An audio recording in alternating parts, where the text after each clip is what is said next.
I'm not an expert. I'm not an authority. I'm someone who has been a murderer for almost 20 years. Can you say how many people might be doing crimes like you were doing? It would be a guess, but it's not. It's far more than 35. It isn't that impossible in this society. It happens. Are there more people? They didn't give up. How many? She didn't give up. I did. I came in out of the cold.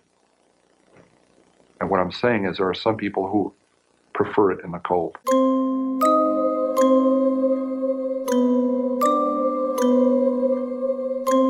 Once again, it's Murder and Mayhem Monday. Welcome back. My name is Franklin James, the serial author, and I hope you guys have a mayhem-less week, or at least try to.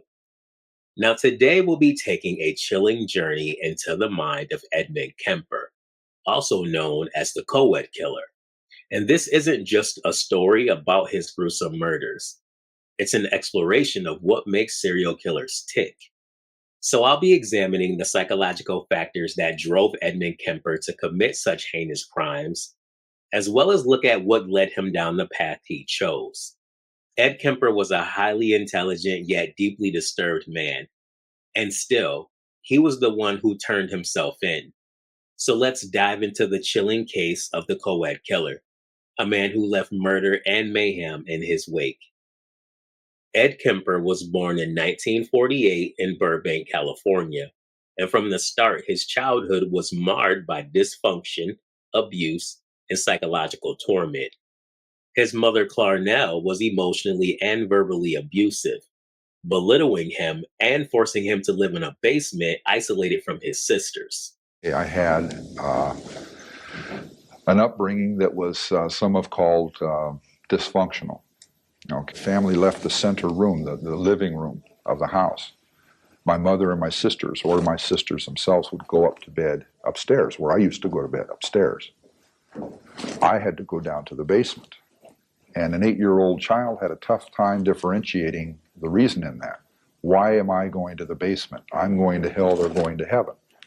I'm going down to deal with demons and monsters and ghosts and all the things that scare me. They don't have to. And this rejection and isolation created a toxic foundation for Kemper's developing psyche. He even believed that his mother took her frustrations out on him when she and his father separated, because little Ed Kemper reminded her of his father and the tumultuous marriage that they had. Now, at a young age, Ed Kemper killed animals and had severe social maladjustment, which just means he likely experienced mood swings, a distorted sense of self, and difficulty with authority. Yet, as he got older, his IQ was measured at 145. Although socially he was inadequate and sexually he was incompetent.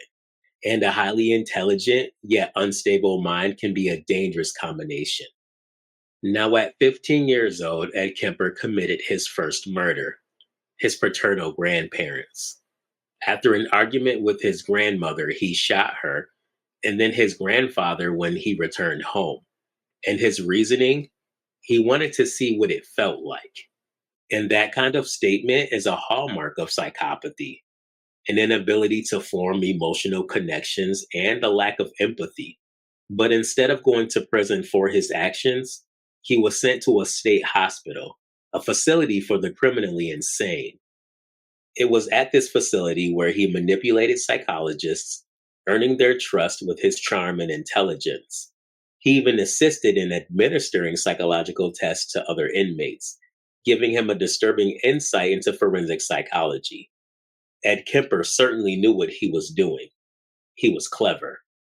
For Kemper, deceiving others came naturally to him. And when he was 21 years old, he was released from that facility and was deemed rehabilitated. But instead of reforming, he began his deadly killing spree. Between 1972 and 1973, he picked up hitchhikers by luring them into his car, driving to a remote location, and then murdering them. And his MO was disturbingly methodical.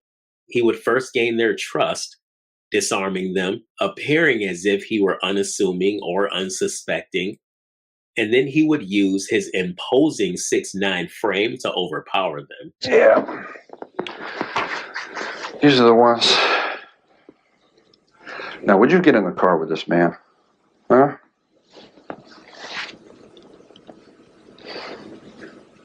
Hmm? The state has made me much more credible as a human being. So it's clear from a psychological point of view that Ed Kemper's murders were both organized and ritualistic. Organized killers often plan their crimes meticulously, leaving behind little evidence and maintaining control over the situation. Ed Kemper exhibited these traits, but what set him apart was his necrophilic tendencies and the brutal dismemberment of his victims, acts driven by deep seated rage and power fantasies. In a way, these women, these victims, were a substitute for his mother, a person he wanted to dominate, destroy, and humiliate. And similarly to other serial killers like BTK, Berkowitz, and Zodiac, he craved the spotlight and public recognition, which makes sense because essentially he was abandoned and rejected as a child. He never got that attention that he needed. He even went as far as to drink at a place known as the jury room, a bar where law enforcement frequented. Hell, they even gave him a nickname, Big Eddie. And he enjoyed the fact that they were looking for him this entire time and had no idea that they were drinking with a serial killer.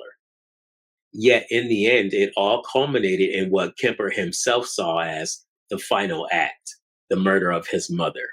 I said, she's got to die, and I've got to die, or girls like that are going to die. And that's when I decided I'm going to murder my mother. I knew a week before she died, I was going to kill her. And she went out to a party, she got soused, she came home, went to sleep. I was woken up by that, came out, I walked up to her bed, she's laying there reading a paperback, as many thousands of nights before. And she said, "Oh, I suppose you're going to want to sit up all night and talk now." Shit. I looked at her, I said, "No." I said, "Good night."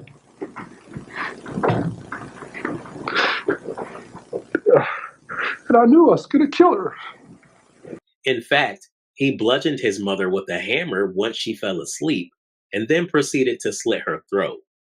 After killing her, he staged a grotesque scene, reinforcing the idea that his crimes were more about exerting power than they were about murder itself.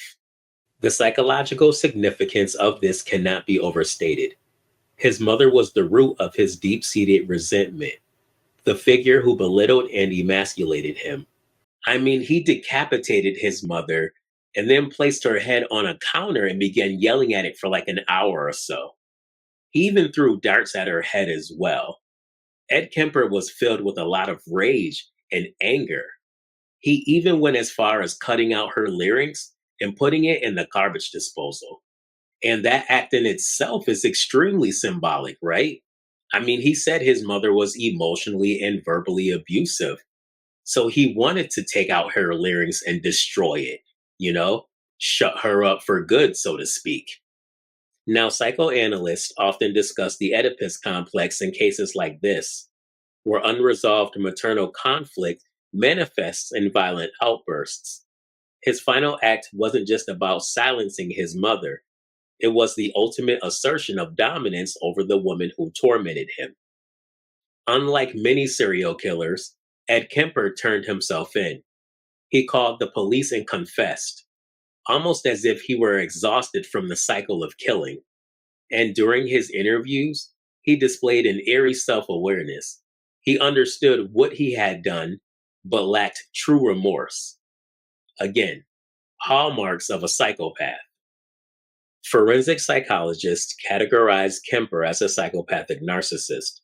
He exhibited traits of antisocial personality disorder, including lack of empathy, manipulativeness, and grandiosity.